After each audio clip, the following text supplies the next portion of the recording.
여러분, 이스라엘 백성들의 신앙의 중심이 무엇이었을까요? 그것은 바로 하나님의 성막, 즉 성전 중심이었습니다.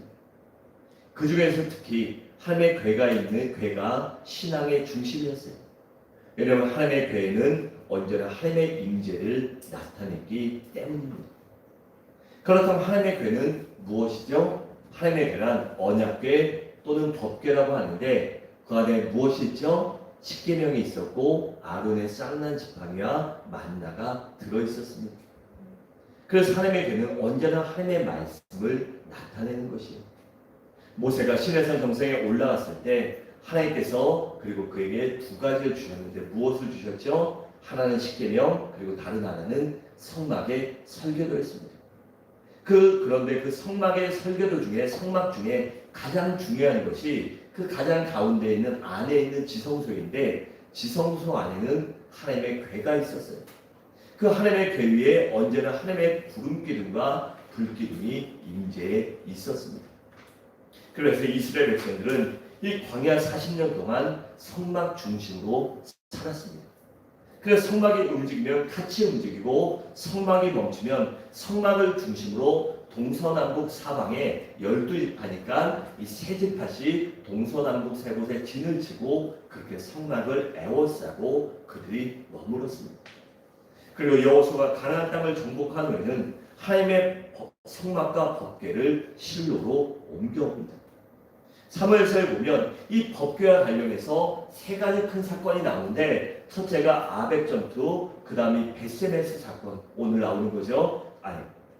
그리고 기란 여아림의 세 가지 사건이 있습니다. 먼저는 아벡 전투와 이 법궤 사건인데 사무엘상 4장에 보면 블레셋이 이스라엘 침략해서 아벡에서 전투가 벌어져요. 그런데 첫날 이스라엘이 대패해서 약 4,000명이나 목숨을 잃게 됩니다.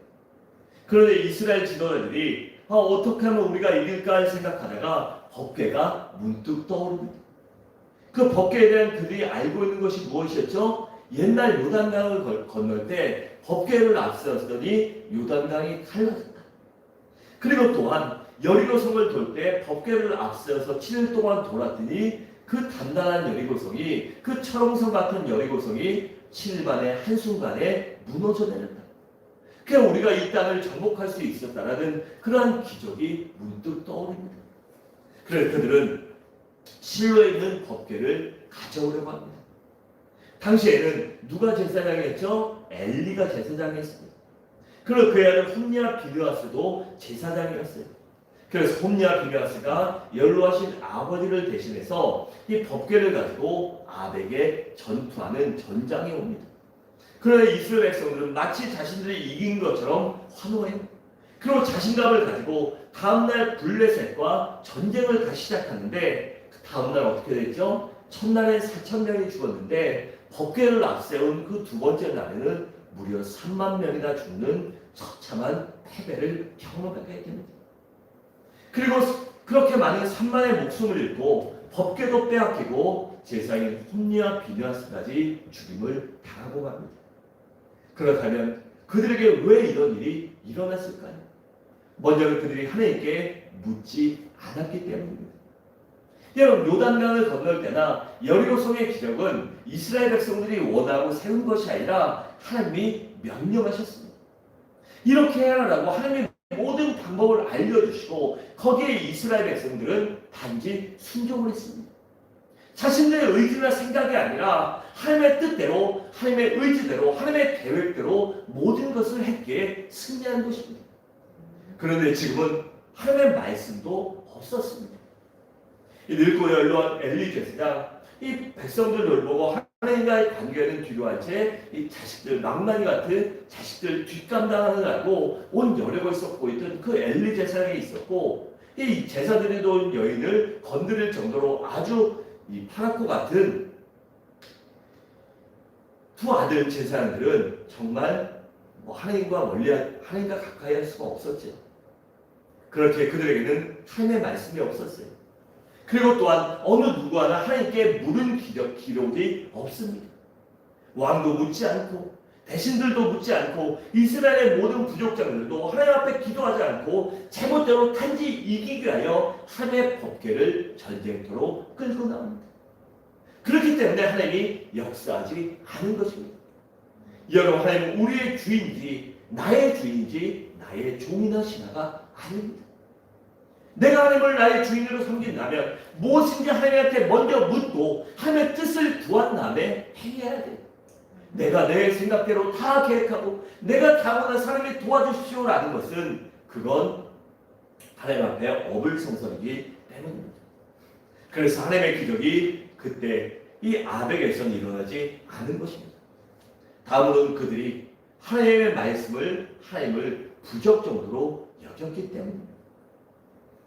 이스라엘 백성들은 하나님의 말씀을 절대적으로 신뢰해서 법궤를 가져왔던 것이 아니라 단지 법궤가 이기면 이긴다라는 승리의 부적처럼 여겼기 때문입니다. 그래서 하나님이 역사하지 않으신 것입니다. 바라는 우리 성도님들은 이스라엘 백성들처럼 이렇게 잘못을 범하지 말고 나의 주인 되시고 나의 생명 되시고 나의 모든 것이 되시는 아버지 하나님께 항상 기도함으로 그분의 뜻대로 그분의 도우심을 받아 승리하시기 바랍니다. 다음으로 법궤와 관련된 두 번째 큰 사건은 이 벳세메스와 법궤 사건입니다. 이 사무엘상 5장과 6장에 보면 블레셋 사람들이 법궤를 자신들의 섬기던 다곤 신전에 가지고 갑니다. 여러 가지 잡신 중에 주신이라고 말할 정도로 이 큰 신전이 있었는데 그곳에 가잖아요. 그런데 다음날 가보니까 어땠죠? 다곤 신당이 그 큰 게 돌로 만든 게 쓰러져 있어요. 뭐 지진이 난 것도 아닌데 쓰러져 있어요.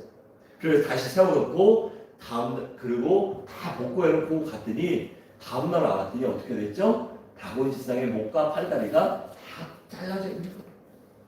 더 나아가 백성들 사이에 갑자기 독종이 퍼져요. 그래서 법궤를 가드로 옮깁니다. 그런데 가드에서도 피부병과 같은 수많은 재앙이 일어나게 됩니다. 그래서 가드 사람들도 이것을 제발 우리에게 옮겨주십시오라고 해서 그래서 법궤를 에그론으로 옮기려고 하는데 에그론 사람들이 반대합니다. 아니 왜 우리까지 죽이려고 해요? 우리가 먼저 해줬다고 우리한테 그거를 갖다 놔요. 죽은 데서 몰라요? 그거 당신들의 하나님이 당신이라는 제가 하나님이 저주한 거예요. 근데 왜 우리까지 저주받게 하려고 그래? 못 받아. 죽으면 죽었지 안 돼. 이러고 반대해요. 그래서 어쩔 수 없이 이 법궤를 이스라엘 땅으로 돌려보내기로 합니다. 그런데 자신들에게 일어난 재앙이 그때까지도 하나님이 내리신 재앙인지 깨닫지 못했던 믿지 못했던 이 사람들이 한 가지 시험을 하게 돼요. 그것이 뭐죠? 이 새끼를 갓 젖을 땐 이 송아지 두 마리가 이 암소 두 마리가 이 수레를 끌게 하는데 소들이 이 송아지들이 울고 음메 엄마 저쪽 엄마 어디 갔어 이러고 우는 소리에 뒤돌아보고 망설이고 안 가면 그리고 이 암소들은 수레를 끌던 애들이 아니라서 이 끌 줄을 몰라요. 둘이 같이 간다는 게 쉽지 않은데 그래도 똑바로 가면 쟤네가 믿는 하나님의 저주하는 거고 그냥 법궤 돌려보내고 끝내자. 그런데 만약에 안 맨 애들이니까 일로 가려고 하고 절로 가려고 하고 똑바로 가지 못하고 막 갈팡질팡하고 뒤돌아보고 난리를 나면 그건 하나님이 한 게 아니니까 다시 가져오자. 이렇게 그들이 의논을 하고 보냅니다. 그리고 그런데 어떻게 됐죠? 이 새끼를 뗀 젖을 뗀 송아지를 둔 암소 두 마리가 곧장 눈물을 흘리며 벳세메스로 그냥 빨리 직행을 합니다. 그 사건을 보고 그제서야 자신들에게 내린 이 재앙이 하나님의 재앙임을 블레셋 사람들이 인정하게 됩니다. 그리고 하나님을 두려워하는 마음으로 그곳을 떠나게 됩니다. 그리고 벳세메스 사람들에게 이 소가 이 법궤를 들고자 평생 법궤를 본 적 없는 이 벳세메스 사람들이 너무나 기뻐했어요. 그리고 궁금함과 이 호기심을 갖게 됩니다. 왜냐하면 이 법궤는 오직 레위인들과 이 레위인 중에 제사장 중에도 선택받은 이 소수만이 가까이 할 수 있었기 때문에 그것들을 본다는 것, 안에까지 열어본다는 것, 본다는 것이 일반 백성들은 상상조차 할 수 없었던 일입니다. 그래서 호기심에 벳세메스 사람들이 법궤를 뚜껑을 열고 그 안에 들여다보았다가 어떻게 됐죠? 그 순간 하나님이 진노하셔서 무려 70명이나 그 자리에서 죽이십니다. 그러니까 법궤 때문에 벳세메스의 재앙이 일어났던 것입니다. 그렇다면 왜 법궤 때문에 벳세메스의 재앙이 임했을까요? 먼저는 그들이 하나님의 말씀을 무시했기 때문입니다. 여러분, 벳세메스 사람들은 분명히 이스라엘 백성들입니다. 그렇다면 아무리 무지하고 아무리 못 배웠다고 한들 하나님의 법궤를 함부로 만지거나 봐서는 안 된다. 이 레위 제사장들만 가까이 할 수 있다는 사실을 알고 있었어요. 알면은 하지 말았어야 되는데 하나님의 말씀을 무시하고 호기심이 말씀보다 앞섰기에 그들이 법궤를 만지고 갔다가 공변을 당한 것입니다.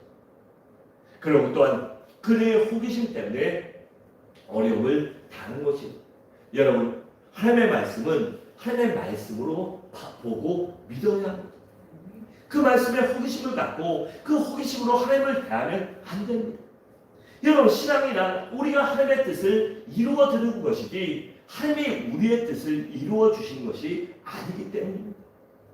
여러분, 우리는 말씀을 이루어 드리는 신앙인이 되어야 합니다. 나의 욕구나 채우고자, 나의 욕망과 욕심을 채우고자 신앙생활하는 것이 아니라 하나님의 말씀을, 하나님의 뜻을 이루기 위해 신앙생활을 해야 하는 것입니다. 그러다 보면 말씀대로 순종하면 하나님이 복을 주시는 것이고 축복해 주시고 도와주시는 것이 단지 내가 잘대로 복받기 위해 신앙생활하는 것은 잘못됐다는 것입니다. 바라는데 우리 모두 하나님의 말씀을 진정으로 믿으시기 바랍니다. 또한 하나님이 나를 위해 존재하는 것이 아니라 내가 하나님을 위해 존재하는 것임을 잊지 않은 우리네요. 언제나 하나님께 충성하고 순종하는 여러분들 되시기 바랍니다.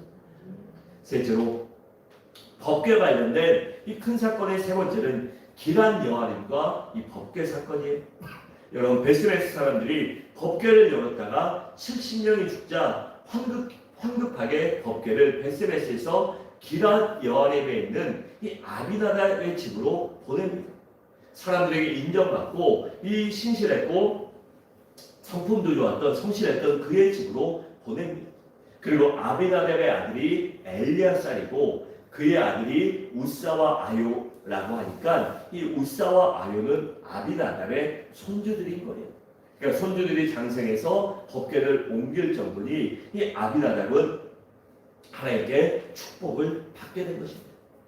그런데 그렇게 사람들이 인정하는 성실하고 신앙인이었던 아비나답의 70년간 법궤가 있는 동안 아비나답의 집이 많은 축복과 은혜를 경험하게 됩니다. 그래서 사무엘서 6장은 이 다윗이 왕이 된 후에 법궤를 이 아비나답에 있는 집에 있던 법궤를 예루살렘 성으로 옮겨오는 과정을 기록하고 있는 것입니다.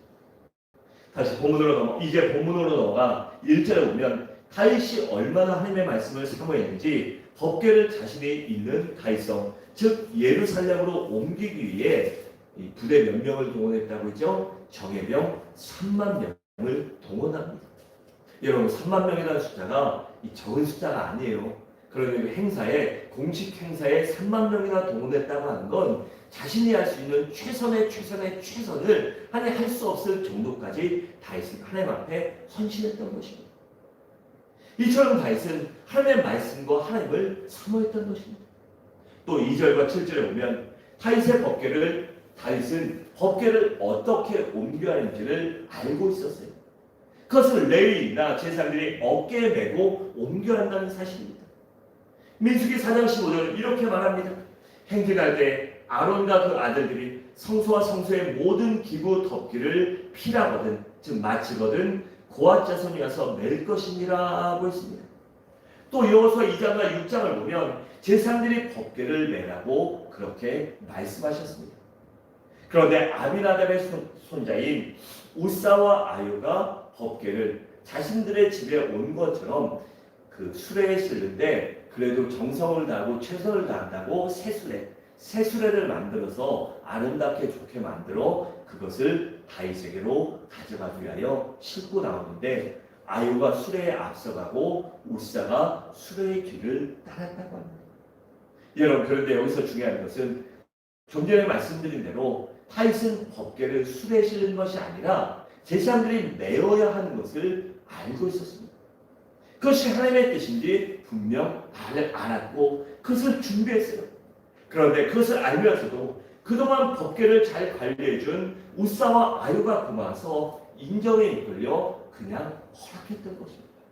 그래, 너희 집에 갈 때 그랬으니까 너희가 잘 돌봤으니까 그래, 너희가 이 얼마나 명예로운 일이에요. 솔직히 생각하면 우사와 아유에게 대단한 일이잖아요. 그러니까 그래, 너네 그래 공적을 생각해서 너네한테 그런 명예롭고 이 사람들한테 인정받을 수 있는 스타가 되는 길을 내가 열어주겠다. 그렇게 인정 때문에 그것을 허락한 것입니다. 그리고 온 악기를 동원해 연주하며 축제를 벌입니다. 그런데 수레가 조금 옮기다가 나곤의 타작마당에 이르서 갑자기 소가 들뜨기 시작하고 우사가 법궤가 떨어진 것을 막으려고 법궤를 손으로 이렇게 잡다가 그 자리에서 죽고 맙니다. 여러분, 그 우사가 죽은 일은 하나님의 그를 진노하셔서 쳐 죽였다고 합니다. 여러분, 이것이 어찌 보면 이해가 안 되는 행동이에요. 법궤가 떨어져서 깨질 수도 있고 부서질 수도 있는데 잡았으면 상주고 칭찬해줘야지 왜 죽이냔 말입니까? 그렇다면 왜 그가 죽게 됐을까요? 오늘 보면 7절에 보면 우사의 잘못을 인하여라고 합니다. 그렇다면 도대체 우사가 무엇을 잘못했을까요? 그것은 바로 우사의 교만과 오만함 때문입니다. 여러분, 우사는 하나님의 법궤를 자기 집안이 70년 동안이나 관리하고 있었기 때문에 자기도 모르는 사이에 법궤를 내 것이냐 우리 것이냐 착각하고 있었던 것입니다. 그도 법궤를 이 제사장들의 어깨에 메어야 하는 걸 알았을 거예요. 그런데 자신들의 집에 온 대로 아무 일도 없었으니까 그냥 그렇게 하지 않고 하나님의 말씀을 무시합니다. 그게 첫 번째 것이고, 두 번째는 떨어지자고 하자 그것을 또 잡았다는 것입니다. 절대 손대지 말고 만져서 그전에도 70년이나 죽은 사건을 기억하고 알고 있었을 텐데 그 모든 것들을 망각한 채 자신 것처럼 생각했기 때문에 이 법궤의 주인이냐 행사한 것입니다. 여러분, 법궤의 주인은 오직 하나님이십니다. 그런데 우사는 자기가 주인인 것처럼 착각했어요. 그래, 그 착각으로 인하여 그는 교만한 행동을 했던 것입니다. 여러분, 베드로전서 5장 5절에 보면 이렇게 말씀합니다. 하나님께서 교만한 자를 대적하시되 겸손한 자들에게는 은혜를 주십니다 라고 했습니다. 여기서 대적하신다는 것은 이 깨트리신다, 치신다, 물리치신다 이런 안 좋은 의미를 다 갖고 있어요. 그러니까 하나님이 그를 깨트리시고 치고 물리치시게 된 것입니다. 여러분, 그래서 우리 그리스도인들은 절대로 교만하면 안 됩니다. 일반 생활에서도 마찬가지고 특별히 신앙생활할 때는 교만은 우리가 반드시 멀리해야 합니다. 특히 교회 생활을 오래 하고 이 지도자적 위치에 있다 보면 교회가 마치 자기의 소유인 양, 마치 내가 회사에 이 주식회사의 대주주인 양 그렇게 행사하는 분들도 종종 있습니다. 다행히 우리 교회는 아름다운 교회에서 한 분도 안 계신데 이 간혹가다 이런 교회에 그런 분들이 계세요. 그런데 그것은 아주 매우 위험한 것입니다. 여러분, 우리 생명의 주인도 하나님이십니다. 나의 몸의 주인도 하나님이세요. 또한 나에 있는 내가 잘하는 나의 재능과 내게 주신 물질의 주인도 오직 하나님이십니다. 그리고 특히 교회의 주인은 하나님이십니다. 그래서 어떠한 경우를 해도 교회에서 주인 행세하려고 해서는 안 되는 것입니다. 그러다가는 하나님께 베레스 우사가 되고 말기 때문입니다. 여러분, 우리는 날마다 내 자신을 돌아보면서 베레스 우사를 조심해야 합니다. 그러니까 내 스스로 내 자신을 깨트릴 줄 알아야 한다는 것입니다. 내가 스스로 십자가 앞에 날마다 하나님 앞에 내 자신을 깨트리고 내 육신의 정욕과 아직과 교만과 모든 것들을 내려놓다 보면 하나님께서 반드시 나를 살려주시고 반드시 높여주실 것입니다. 내가 높이지 않아도 내가 하나님 앞에 낮아지면 하나님이 높여주십니다. 하지만 내가 나를 높이려고 하면 하나님께서 반드시 낮추실 것임을 잊지 마시기 바랍니다. 여러분, 사도 바울을 보세요. 고린도서 9장 27절에 보면 이렇게 말씀합니다. 내가 내 몸을 저 복종케 하는 내가 날마다 전파한 후에 도리어 버림이 될까 두려워하니라 하고 있습니다. 그럼 바울은 기독교 역사상 가장 위대한 인물이라고 해도 이 과언이 아닐 정도로 수없이 많은 위대한 일을 많이 했습니다. 그런 사람이 뭐라고 말합니까? 내가 날마다 전파하며 내가 이 모든 일을 행한 후에 하나님께 버림받을까 두려웠기 때문에 내가 나를 쳐서 하나님 앞에 복종시킨다고 하는 것입니다. 또 고린도전서 15장 31절에서 그는 나는 날마다 죽노라고 했습니다. 이 죽음은 육신의 정욕과 아집과 교만을 죽이는 것을 의미합니다. 또 갈라디아서 5장 24절에 이렇게 말씀합니다. 그리스도 예수의 사람들은 육체 함께 그 정욕과 정과 욕심을 십자가에 못 박았느니라고 했습니다. 즉 그리스도 예수의 사람, 예수로 구원받고 예수로 살아가는 예수를 믿는 예수의 제자요 종이요 형제 자매인 그리스도인들은 이렇게 날마다 십자가에 우리의 욕심을 못 박아야 한다는 것입니다. 또한 8절에 보면 하나님께서 웃사를 죽이시는 것을 보고 다윗이 분했다고 합니다. 그런데 여기의 분을 한 번쯤 생각해 보면 그것이 다윗이 하나님께 분낸 것이 아닙니다. 그냥 아무 생각 없이 보다 보면 하나님이 죽였기 때문에 분을 냈다. 그러면 그 대상이 하나님도 될 수 있고 아니면 그 죽은 사람도 될 수 있고 뭐 이스라엘 백성도 될 수 있고 법궤로 옮기는 것 자체로도 오해할 수도 있는데 그 다윗은 하나님께 분노한 것도 아니고 잘못한 웃사에 대해 분노한 것도 아니에요. 저놈들이 내 위치도 생각하고 그 인정을 생각하고 그래줬더니 좀 잘하지 아니면 지들이 그냥 알아서 빠져줬으면 이런 일 없을 거 아니야. 이러고 웃사와 이 아비나답의 집에 대해 분하는 것도 결코 아닙니다. 여기 다윗이 분했다는 것은 바로 자기 자신에 대해 분노하는 것입니다. 만약에 자신이 인정에 이끌리지 않고 말씀대로 했다면 웃사가 죽지 않았을 텐데 웃사가 술에 법궤를 씌웠을 때 그것을 맞고 제사장들이 매야 한다고 내가 단호하게 얘기했다면 준비까지 했는데 그것을 한 번쯤 거절했다면 그가 죽지 않았을 텐데 그리고 온 백성들이 이렇게 두려움과 걱정에 떨지 않았을 텐데 내가 잘못해서 그렇구나 라고 자신의 어리석음을 깨닫고 자신에게 분노한 것입니다. 여러분 자기 자신에 대해 분노할 줄 아는 사람은 신앙이나 인격이나 실력이 향상됩니다. 내가 부족하고 내가 모자르고 내가 약한 것을 내가 알고 내가 노력하지 않아서 그런 것을 깨닫고 나에게 분노한다면 그것을 뛰어넘을 수 있어요. 하지만 못해도 그렇고 잘못해도 그렇고 아무 생각 없이 이래도 저래도 이면 결코 실력이 성장하지 않습니다.